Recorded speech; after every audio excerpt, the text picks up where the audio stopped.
بسم اللہ الرحمن الرحیم، السلام علیکم ورحمۃ اللہ وبرکاتہ۔ بندہ کچھ بھی بن جائے، اس رجیم کا ٹاؤٹ نہ بنے۔ ہم نے دیکھا کہ ایک رجیم کا ٹاؤٹ جب انٹرنیشنل میڈیا پہ جاتا ہے تو کیسا عبرت کا نشان بن جاتا ہے۔ کمپنی کو لگتا ہے کہ کوئی بندہ جو فلوئنٹلی انگلش بول سکتا ہے وہ ہمارا اچھا دفاع کر لے گا، لیکن جب آپ کسی ایسے بندے کے سامنے بیٹھے ہوں جو نیٹو انگلش اسپیکر ہو تو اسے اس سے کوئی فرق نہیں پڑتا کہ آپ کتنی اچھی انگلش بولتے ہیں۔ اسے یہ فرق پڑتا ہے کہ آپ کا بیانیہ کیا ایویڈنس بیسڈ ہے یا خالی باتیں ہیں، ایک رجیم کی باتیں ہیں۔ لیکن یہ انٹرنیشنل امبیرسمنٹ کی نوبت آئی کیوں ہے؟ میں اس پوائنٹ پہ بات کرنا چاہتا ہوں۔ رجیم کا ٹاؤٹ کوئی اہمیت نہیں رکھتا میری نظر میں جو حالات بن رہے ہیں وہ اہمیت کے حامل ہیں۔ ایک طرف عالمی طاقتوں کا دباؤ بڑھ رہا ہے کہ فوری طور پہ وعدے پورے کرو، ایک طرف سے یہ بھاؤ تاؤ کر رہے ہیں تاکہ ان کو ریٹ زیادہ ملے، یہ کہہ رہے ہیں ریٹ وداؤ تے ساڈا موڈ بڑھے۔ تو جب ریٹ بڑھوانے کی کوشش ہوتی ہے تو اسی دوران افراتفری دکھائی گئی، قتل و غارت کی گئی۔ بلکہ میں آپ کو کوشش کرتا ہوں کہ حسین ندیم صاحب کا جو ٹویٹ ہے وہ دکھا سکوں۔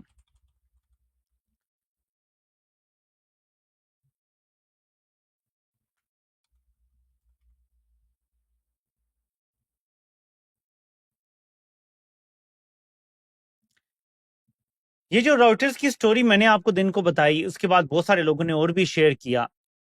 اس پر وہ کہتے ہیں کہ I disagree with the core premise of the reporting. Pakistan Army has absolutely no fear or concern about the domestic backlash over troop deployment in Gaza. I mean, they stole an entire election without a serious backlash. Gaza and handling Islamist parties is going to be another Friday. However, they do wish to show to the Americans that they are facing so much pressure at home and risking so much, but that's to essentially extract a better deal. اس پر وکاس جو drop site کے لیے کام کرتے ہیں ان کے ساتھ انہوں نے بھی کمنٹ کیا۔ لبے لباب جن ساری باتوں کا یہ ہے کہ رجیم اپنا ریٹ بڑھوا رہی ہے۔ یہ جو مریدکے میں کیا گیا یہ بھی اپنا ریٹ بڑھوانے کے لیے کیا کہ دیکھو پاکستان میں انتہا پسندی ہے، ایسے شدت پسند اسلامی گروہ موجود ہیں، ہمیں ہینڈل کرنا ان کو آتا ہے لیکن ہے بڑا مشکل، ہمیں بڑی قیمت چکانی پڑ رہی ہے۔ تو ایک تو یہ ہے کہ آپ دیکھیں ہماری قدر کریں، ہمیں کوئی تھوڑا مال پانی بھی دیں اور ہمیں رجیم کو مسلسل سپورٹ دیتے رہیں، تو یہ ریٹ بڑھایا جا رہا ہے۔ لیکن میرا نقطہ نظر تھوڑا سا مختلف ہے اس سے، اور میں وہ ایڈیشنل جو چیزیں ہیں وہ آپ کے سامنے رکھنا چاہتا ہوں کہ آگے کا کھیل کیا ہے اور منظرنامہ کیا ہے۔ اس سے پہلے ایک چیز سمجھ لیں، ابھی رجیم کے ایک ٹاؤٹ کا ایک کلپ کس نے میرے ساتھ شیئر کیا اور اس میں وہ کہہ رہا ہے کہ عمران خان کو Sahiwal jail high security part جو ہے اس جیل کا وہاں پہ شفٹ کرنے والے ہیں۔ ساہیوال جیل وہ ہے جہاں پہ بڑے انٹرنیشنلی جانے مانے کرمنلز کو بھی رکھا گیا ہے، انٹرنیشنلی وانٹڈ، شاید وہ کسی شکیل افریدی وغیرہ کی بات کر رہا ہوگا کہ انٹرنیشنلی جو لوگ ہیں جن کا نام چلتا ہے ان لوگوں کو بھی وہاں رکھا گیا۔ وہاں شاعر فیض احمد فیض جیسے لوگ بھی رہے ہیں، لیکن اس جیل کی خاص بات یہ ہے کہ اس جیل کے ارد گرد موبائل سروس نہیں چلتی کیونکہ وہ ہائی سیکیورٹی پریزن ہے، اور وہاں پہ دو حصے ہیں پریزن کے، ایک ہائی سیکیورٹی حصہ ہے، ایک دوسرا حصہ ہے، دونوں کے وارڈن علیحدہ ہیں، ادھر والے ادھر نہیں جا سکتے، ادھر والے ادھر نہیں جا سکتے۔ ہائی سیکیورٹی پریزن شاید 100-150 سال پہلے ایسٹ انڈیا کمپنی نے بنائی تھی، اس جیل میں عمران خان کو ٹرانسفر کرنے کا منصوبہ ہے جس کے ارد گرد کسی قسم کی کوئی موبائل سروس نہیں ہوگی، یعنی وہاں اگر احتجاج بھی ہوگا تو وہاں سے کوئی بھی لائیو آپ کو دکھا نہیں سکے گا، وہاں واٹر کینن ہوگا، کوئی آپ کو لائیو دکھا نہیں سکے گا۔ ظاہر عمران خان کو کوئی قوم تنہا تو نہیں چھوڑ دے گی، ان کی بہنیں تنہا تو نہیں چھوڑ دیں گی، انہیں پر تو ان کے اوپر کیسز بنا دیے گئے ہیں، لیکن نیکسٹ فیز میں اگر آپ کنیکٹ کریں تو عمران خان کے ساتھ جو سلوک کرنا ہے اس کی اجازت لینی ہے ٹرمپ سے، کیونکہ ٹرمپ نے تو دیکھیں جب ملاقات ہوئی نا تو مبینہ طور پہ جو ڈاٹ کنیکٹنگ کی طاقت ہمیں سکھاتی ہے وہ یہ کہ ٹرمپ نے دو چیزیں سامنے رکھی، یا تو جمہوریت بحال کرو، عمران خان کو رہا کرو، یا پھر جو میں کہہ رہا ہوں میرا غازہ پلان، میرا یہ میرا وہ اس پہ عمل کو کہا جی دو آپ کہتے ہیں ہم عمل کریں گے، بس ادھر نہ آپ بات کریں. تو ابھی بھی وہی ہے، ٹرمپ نے ابھی بھی وہی چیز سامنے رکھنی ہے کہ دیکھو میں نے تمہیں تھوڑا سا نظارہ کروا دیا ہے، انٹرنیشنل میڈیا بول رہا ہے، اسکائی نیوز پہ انٹرویو چل رہے ہیں، عالمی پریشر بن رہا ہے، یونائٹڈ نیشن کے بیان آ رہے ہیں، ایمنسٹی انٹرنیشنل کے بیان آ رہے ہیں. اچانک 3-4 سال بعد ہر ادارے کو یاد آ گیا کہ پاکستان میں کچھ غلط ہو رہا ہے. جیسے ہی یہاں ان کا معاملہ طے ہوگا، اگر تو یہ سب فیک ہے تو یہ ایک دم پھر سے وہی خاموشی چھا جائے گی. اور اگر معاملہ نہیں طے ہوتا، اور نہ طے ہونے کی کیا وجہ ہے یہ میں آپ سے کہہ رہا تھا کہ میں تھوڑا سا ڈفر کرتا ہوں. آپ سوچیں گے میں نے اس پہ بات ہی نہیں کی، میں بات کرنے لگا. میں ڈفر اس پہ کرتا ہوں کہ فوج کے اندر ایک بیانیہ بنایا جاتا ہے. جب کسی فوجی کو کسی کو پکڑنے کے لیے بھیجا جاتا ہے نا گھر توڑنے کے لیے، تو ایک بیانیہ سب کے دماغ میں ہوتا ہے آٹومیٹک کہ یہ بندہ ریاست کو نقصان پہنچا رہا ہے، ملک کے خلاف کام کر رہا ہے، اس لیے ہم اس کو مار رہے ہیں. ان کو سکھایا اور پڑھایا یہ جاتا ہے کہ تم کسی کا گھر توڑتے ہو، جا کے کسی کو الٹا لٹکا کے اینٹیں ٹانگتے ہو، تو یہ ملک دشمن ہے، یہ بیرونی ایجنسیوں کے لیے کام کر رہا ہے. یہ ان کی برین واشنگ کی جاتی ہے. اکثر لوگ سوال پوچھتے ہیں نا کہ خالی جرنیلوں کو کیوں کہا جاتا ہے، جیسے میں کہتا ہوں. بہت سارے لوگ مجھ سے پوچھتے ہیں کہ جی بہت سارے لوگ کہتے ہیں جی صرف جرنیل، نیچے والوں کو ایک بیانیہ دیا جاتا ہے، پکڑایا جاتا ہے کہ آپ کا کام ریاست کا دفاع ہے، کم وٹ میں، ایٹ اینی کاسٹ. تو اگر آپ کو اپنے گھر کے کسی بندے کو بھی اٹھانا پڑے تو آپ اٹھائیں گے، اگر ریاست کے دفاع کے لیے ضروری ہے. تو ان کو یہی چورن بیچا جاتا ہے کہ ایک دن عمران ریاض خان کو بھی پکڑو، مارو، پھینٹا لگاؤ، لیکن وہ ریاست کے لیے اچھا ہے. مارنا ریاست کے لیے اچھا ہے، تشدد ریاست کے لیے اچھا ہے، کیونکہ وہ ریاست کے مفادات کے خلاف کام کر رہا ہے، بیرونی قوتوں کے ساتھ مل کے کام کر رہا ہے. اس طرح کی کہانیاں سنائی جاتی ہیں. ٹھیک ہے، یہ نہیں میں کہہ رہا کہ کوئی سینئر ایکسپلینیشن دیتا ہے، لیکن یہ ایک انسیڈ قسم کا بیانیہ ہے کمپنی کے اندر. جس وقت کمپنی کیا کرنے جا رہی ہے پہلے یہ سن لیں، پھر اس بات کو میں کمپلیٹ کرتا ہوں. آرمی چیف جو ہے وہ ملنے جا رہے ہیں، تیسری دفعہ یہ ملاقات ہے ڈونلڈ ٹرمپ سے. ڈونلڈ ٹرمپ اس وقت میڈل ایسٹ سمجھنے کے لیے ہمارے آرمی چیف کو بلا رہا ہے. وہ ہم سے ریکویسٹ کر رہا ہے کہ غزہ اسٹیبلائزیشن کی فورس دے دو، جو ہم خوشی خوشی دے دیں گے. ہماری مسلم کنٹری ہے، آپ کو کوئی نہیں جانتا. اس لیے میں نے خبر پڑھی ہے کہ آپ وہ ہم سے کہہ رہے ہیں کہ غزہ اسٹیبلائزیشن فورس دے تو ہمیں کوئی مسئلہ نہیں ہے، وہ تو ہم بھیج رہے ہیں کیونکہ وہ مسلم کنٹری ہے. ایک منٹ، یہ چورن بیچا جا رہا ہے کہ ہم اپنی فوج مسلمان ملک میں بھیج رہے ہیں. یہ چورن کیوں ضروری ہے اب میں اپنا پوائنٹ اسٹیبلش کرتا ہوں. فوج کے اندر یہ چورن بیچنا ضروری ہے، ہمارے لیے نہیں، ہمیں یہ کیڑے مکوڑے سمجھتے ہیں. ان کے ذہن میں یہ ہے کہ 25 کروڑ بھی سڑکوں پہ آ گئے تو ہم سب کو گولی مار دیں گے، ایوری ون از ایکسپینڈیبل، ہمارا اقتدار نہیں جائے گا. ان کو یہ لگتا ہے، ان کو لگتا ہے ہم اتنے طاقتور ہیں، اتنے ہتھیار ہیں ہمارے پاس کہ یہ ہمارے ساتھ سویلین نہیں لڑ سکتے. ان کو خطرہ فوج کے اندر سے. یہ بیانیہ مار گیا کہ تم اللہ کی فوج ہو، یہ بیانیہ مار گیا کہ تم حق پر ہو، دوسرے باطل ہیں. جس دن یہ بیانیہ مار گیا اس دن جرنیلوں کو لالے پڑ جائیں گے. وہ بیانیہ مرنے کا خطرہ ہے جرنیلوں کو، اس وجہ سے ابھی تک فورس نہیں گئی، ورنہ سب کچھ ہو گیا تھا، اب تک جا چکے ہوتے. عوام کے ڈر سے نہیں، کوئی دباؤ بھی ہے، پڑے گا بھی، یہ بھی نہیں ہے کہ نہیں ہوگا، دباؤ بھی ہوگا، عوامی دباؤ بھی ہے، لیکن اصل خوف ان کو یہ ہے کہ ادارے کے اندر ہمارا جواز ختم ہو جائے گا، ہمارے اللیگل آرڈرز ماننے کا جواز ختم ہو جائے گا جب ہم اسرائیل کی فوج بن جائیں گے، اللہ کی فوج نہیں رہیں گے. یہ آپ کو اندازہ نہیں ہے، میں اس پہ زور ڈال نہیں سکتا جتنا چاہیے، میرے پاس وہ الفاظ نہیں ہیں آپ کو بتانے کے کہ دس از دا پریڈکمنٹ جس میں پھنسا ہوا ہے عاصم منیر اس ٹائم. کہ فوج کے وجود کا مقصد ختم ہو جاتا ہے جس وقت ہم نیتن یاہو کو آگے جا کے سجدہ کرتے ہیں. مقصد ختم ہو جاتا ہے، جو نظریاتی مقصد رکھا گیا ہے نا، جو قرآن کی آیتیں لکھی ہوتی ہیں، ہر فوج کا ایک لوگو بنا ہوتا ہے، نیچے قرآن کی آیت لکھی ہوتی ہیں.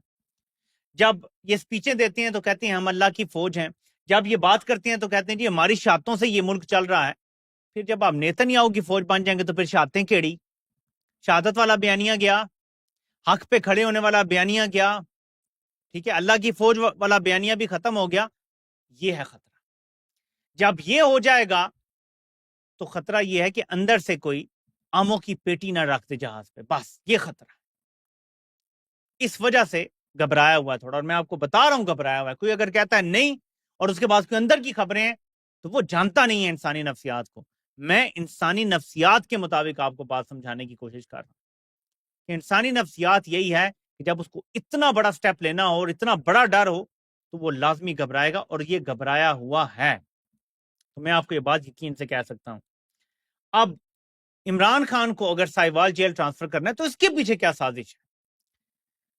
آپ ذرا غور کریں کہ عمران خان کی بہنیں روزانہ میڈیا پہ آ رہی ہیں، انٹرنیشنل میڈیا کی بات کر رہا ہوں یا سوشل میڈیا پہ. ہمارا لیگسی میڈیا تو انہیں نہیں لیتا، اجازت نہیں ہے.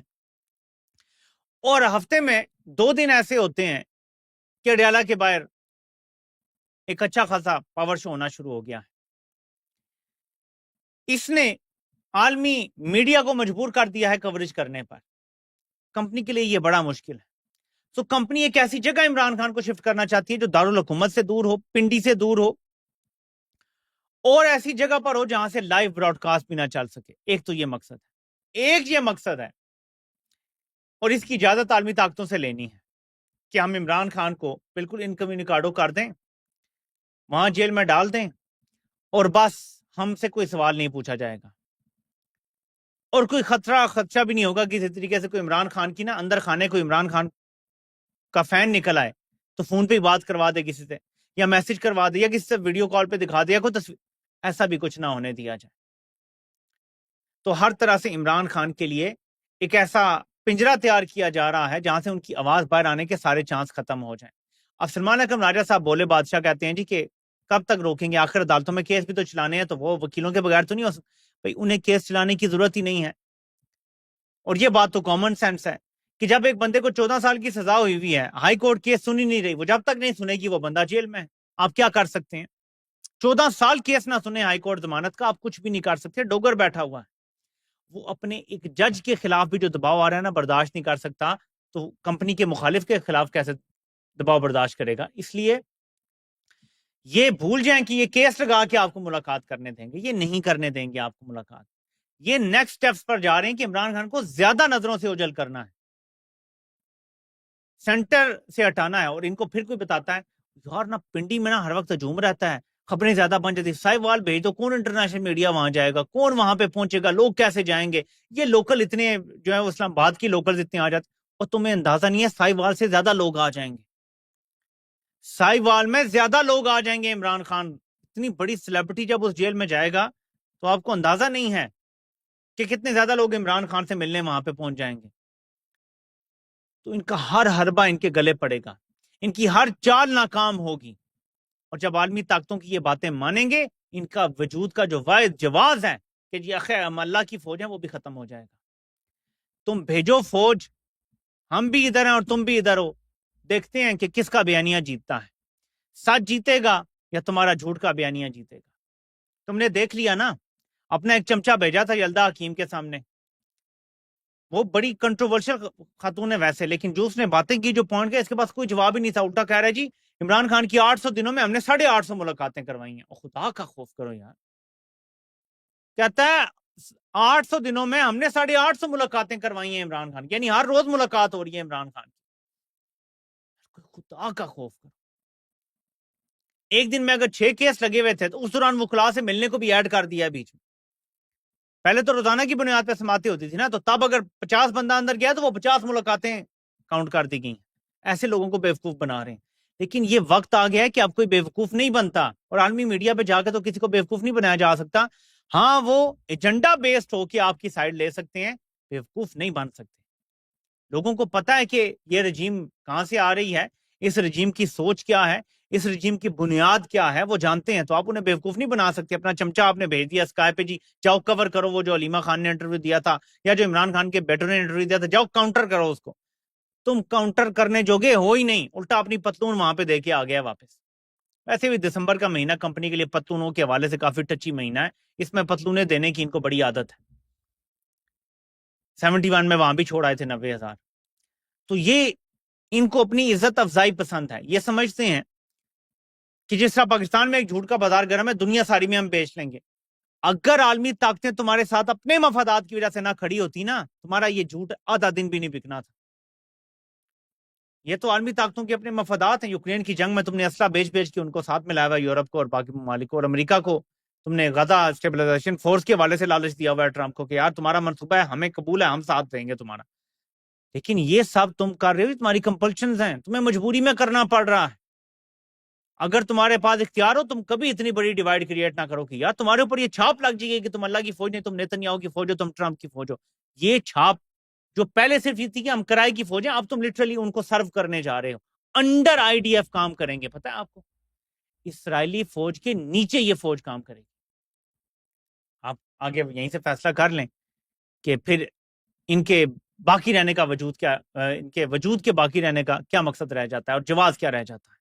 یہ سوال ہر فوجی کو کرنا ہے، اپنے آپ سے بھی کرنا ہے، اور ہو سکے تو ہمت پیدا کر کے اپنے سینئر سے بھی کرنا ہے کہ اگر یہ ہو جاتا ہے تو سر پھر ہمارا کیا، ہماری شہادتوں کا کیا ہوگا، ہماری زندگی جو ہم نے ملک کے لیے دینی ہے اس کا کیا ہوگا. مقصد کیا ہے پھر ہمارا اس ادارے میں آنے کا؟ کیا صرف پلاٹ مقصد ہے یا کوئی اس سے بڑا مقصد ہے، اللہ کو راضی کرنا مقصد ہے؟ وہاں پھر آپ کو جواب ملنا شروع ہو جائیں گے. لیکن یہ امپورٹنٹ ہے، یہ آگے ہوگا، اور یہی خوف ہے حافظ صاحب کو. اسی لیے ٹرمپ سے اب ملاقات ہوگی، وہاں پہ یہ نہ تو نہیں کر سکے گا. دیکھیں جتنے یہ کمپرومائز ہو چکے ہیں نا، یہ بندہ نہ نہیں کر سکتا. اسی لیے میں فوج سے پھر مخاطب ہوں، یہ بندہ نہ نہیں کر سکتا. اگر وائٹ ہاؤس میں نیتن یاہو بیٹھا ہوا اور ٹرمپ نے اسے کہا کہ میرے سامنے اس کے جوتے چمکاؤ، میں آپ کو یقین دلاتا ہوں یہ چمکائے گا. کیوں؟ کہ اتنا کمپرومائز عالمی طاقتوں کی نظر میں، اس نے اتنے جرائم کر لیے ہیں کہ یہ صرف ایک قانون سازی کی مار ہے امریکہ کی. میگنٹسکی سینکشنز لگ جائیں گی اس پہ، ایک دم یونائٹڈ نیشن میں قراردادیں آ جائیں گی، یہ وار کرمنل ڈکلیئر ہو جائے گا، پوری دنیا میں اس کے اوپر FIR درج ہو جائیں گی. یہ پاکستان سے باہر کہیں جا ہی نہیں سکے گا، اور پاکستان میں تو پھر اس کا احتساب ہونا ہی ہونا ہے. یہ اتنا کمپرومائز شخص ہے، امیجن کریں. طاقت اس کو لگتا ہے اس کے پاس بڑی ہے، استثناء اس کا ادھر ہی رہ جائے گا، اس کے ہر ملک میں وارنٹ جاری ہو جائیں گے. اگر نیتن یاہو جیسے طاقتور بندے کے بھی انٹرنیشنل کورٹ نے وارنٹ جاری کر دیے تھے، اس کے لیے فیصلہ لینا تو اتنا آسان ہے، یوں کر کے ہو جائے گا. اس کے تو پاکستان میں اس کو گرفتار کرنے FBI آ جائے گی. میں مثال دے رہا ہوں آپ کو کہ یہ اتنا کمزور پوزیشن پہ. تو اس لیے یہ ٹرمپ کی ہر بات مانے گا، لیکن جب مانے گا تو اپنے ڈاؤن فال پہ دستخط کر کے واپس آئے گا. تو یہ ہر طرف سے پھنسا ہوا ہے، یہ یاد رکھیے گا. اسی لیے کبھی سوچتا ہے سائبال اس کو شفٹ کر دو سکون ہو جائے گا، کبھی کہتا ہے مچ شفٹ کر دوں سکون ہو جائے گا. پہلے کہتا تھا اس کو جیل میں ڈال دوں گا سکون ہو جائے گا. 2.5 سال جیل میں ڈال کے سکون نہیں ملا نا، تو تجھے سائبال میں بھی سکون نہیں ملے گا، مچ میں بھی سکون نہیں ملے گا، کہیں بھی نہیں ملے گا. Because you are illegitimate army chief, illegitimate field marshal and illegitimate CDF. ناجائز. آپ سے انشاءاللہ پھر ملاقات ہوتی ہے. اللہ پاک آپ سب کا حامی و ناصر ہو. آپ سب کو سننے کا بہت بہت شکریہ.